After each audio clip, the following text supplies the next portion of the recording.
नमस्कार मंडळी, मी निकिता स्वागत करते तुम्हा सर्वांचं माझ्या यूट्यूब चॅनलवर. तर आज आपण बनवणार आहोत टेस्टी, मस्त चमचमीत, टिपिकल महाराष्ट्रीयन आणि तुम्हा सर्वांना आवडेल अशी डिश, थालीपीठ. मस्त पावसाचा सीझन चालू आहे, गरमागरम थालीपीठ आणि लोणचं. वा वा, काय कॉम्बिनेशन आहे ना. चला तर मग जरा पण वेळ वाया न घालवता आपण वळूयात लगेच किचनकडे. तर थालीपीठ बनवण्यासाठी काय काय साहित्य लागतं ते आता आपण पाहूया. हे आहे थालीपीठचं पीठ. तर याच्यामध्ये वेगवेगळ्या डाळी, वेगवेगळी धान्य जसं की बाजरी, ज्वारी, नाचणी या सर्व धान्यांचं मिळून हे पीठ बनवलं जातं. तसेच आपण घेतलेला आहे बारीक चॉप केलेला कांदा, थोडीशी कोथिंबीर. आता याच्यामध्ये मी घेतली आहे थोडी मिरची, थोडी आलं लसूणची पेस्ट, थोडं जिरं आणि थोडी कोथिंबीर. जर आलं लसूणची पेस्ट रेडी नसेल तर तुम्ही वेगवेगळ्या आलं लसूणसुद्धा टाकू शकता. माझ्याकडे पेस्ट होती म्हणून मी ती यूज केली आहे. आणि याच्यामध्ये आहे थोडा ओवा, थोडी जिरे पावडर. ही पण अगदी थोडीशीच घ्या बिकॉज आपण त्याच्यामध्ये ऑलरेडी जिरे यूज केलेलं आहे. ही आहे थोडी हळद आणि थोडं चवीनुसार मीठ आपण टाकायचं. तर आता हे मिश्रण बारीक वाटून घेतलेलं आहे मी. ते आता आपण पिठामध्ये मिक्स करूया.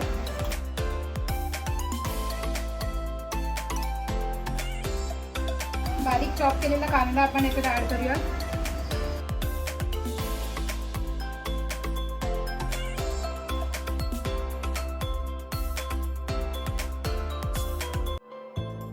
आणि हे जे ओवा, त्याच्यानंतर जिरा पावडर आपण घेतली होती ती ऍड करूया त्याच्यामध्ये.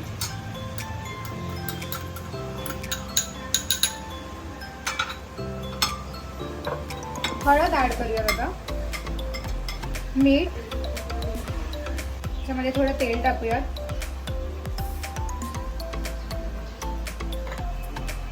आता याच्यामध्ये आपण पाणी ऍड करून ह्याला मळायला घेऊया.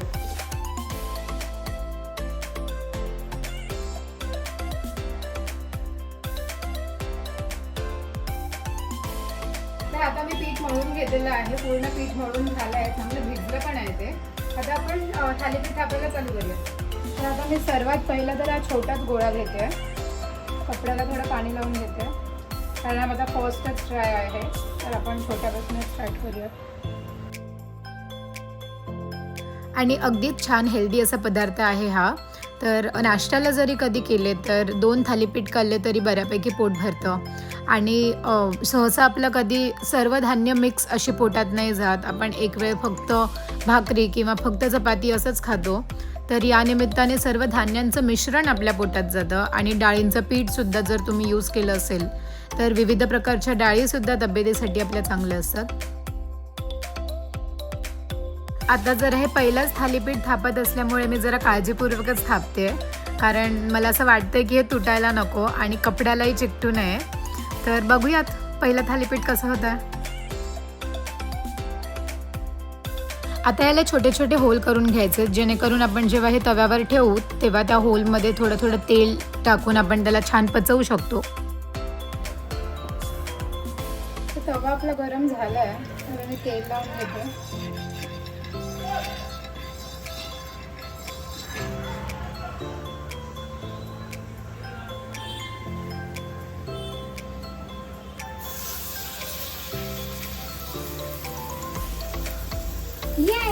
जर आपला फर्स्ट अटेम्प्ट सक्सेसफुल झालेला आहे तर आपण ह्याला थोडं तेल टाकूया त्याच्यामध्ये मध्ये मध्ये सो दॅट ते चांगलं पचून निघेल.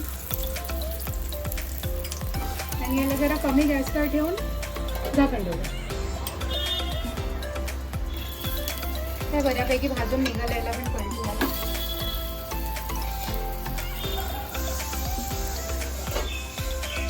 आता मला बऱ्यापैकी कॉन्फिडन्स आलेला आहे थोडं मोठ्या साईजचं थालीपीठ करायचा. आणि तुम्ही बघू शकता व्हिडिओमध्ये सुद्धा किती कॉन्फिडेंटली मी थालीपीठ थापत चालली आहे.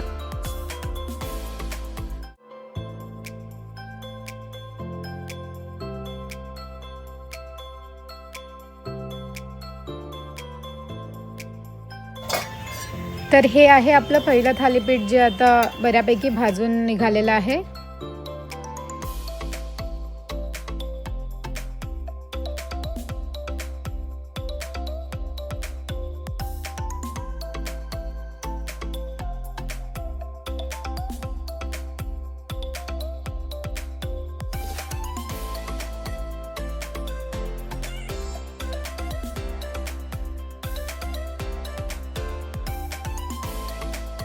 मस्त चवीसाठी मी मिरचीसुद्धा जरा फ्राय करून घेते आणि त्यावर मीठ टाकणार आहे खाताना.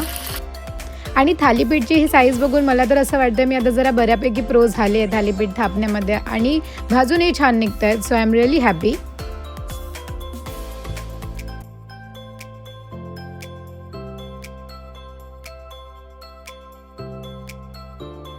तर अशा प्रकारे आपले गरमागरम थालीपीठ तयार झालेले आहेत आणि मला खूप उत्सुकता लागली आहे याला टेस्ट करायची. मग वाट नसती बघताय. नक्की तुम्ही पण ही रेसिपी ट्राय करा आणि मला कॉमेंट सेक्शनमध्ये सांगा की तुम्हाला ही रेसिपी कशी वाटली. थँक्यू सो मच तुम्ही हा ब्लॉग पाहिल्याबद्दल आणि अशाच मस्त ब्लॉगसाठी माझ्या चॅनलला सबस्क्राईब करा. Thank you so much.